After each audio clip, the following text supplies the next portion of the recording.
Every state has the right of self-defense and to secure borders to protect itself from hostile invasions and terror.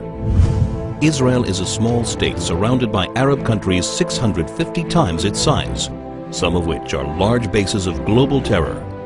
Only 44 miles separate between the Jordan Valley and the Mediterranean Sea. After the Six-Day War in 1967, when Israel was attacked by 4 armies on 3 fronts, United Nations Security Council Resolution 242 stated that Israel was entitled to new defensible borders to replace the previous fragile lines from which it was attacked. What are Israel's defensible borders? What are its essential security needs? The Jordan Rift Valley, Israel's eastern frontier, forms a natural barrier between Israel and the countries of Jordan, Iraq, and Iran.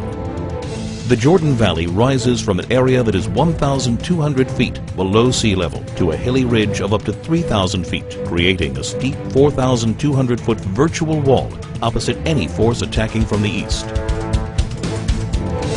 The growing threat of global jihad activity near Israel's borders requires it to prevent infiltrations of terrorists and weapons.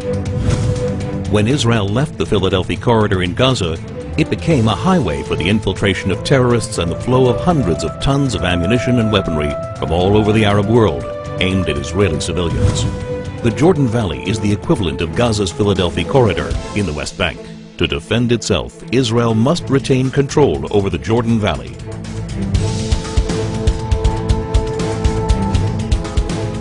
This is Israel's mountain ridge, rising up to 3,000 feet. It dominates Israel's major coastal cities, where more than 70% of its population, 80% of its industry, and all of its airfields and seaports are located.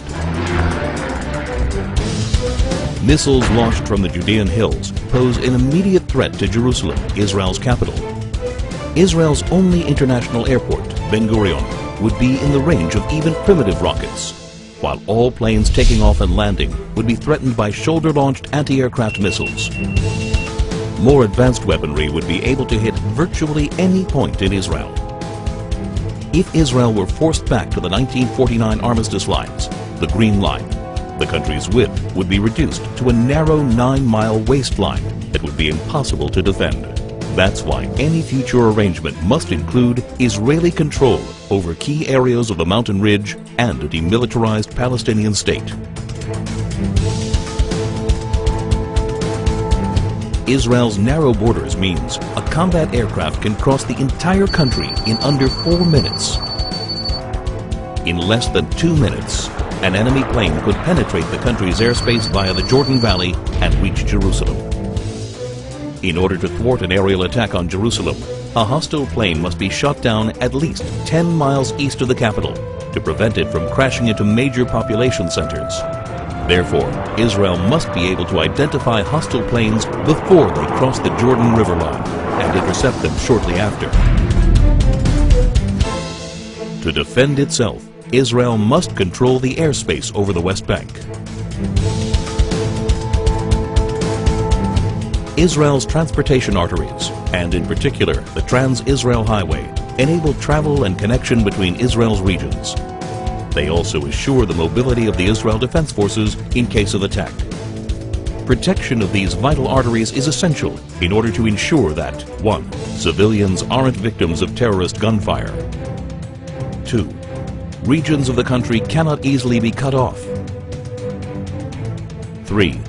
The mobility of Israel's defense forces is not hindered in the case of invasion. To defend itself, Israel must control its main arteries of transportation.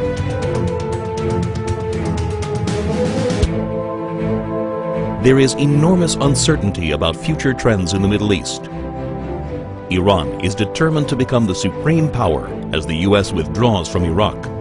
No one can guarantee the future of many of the current regimes in the region. Today, more than ever, it is crucial to ensure defensible borders for Israel.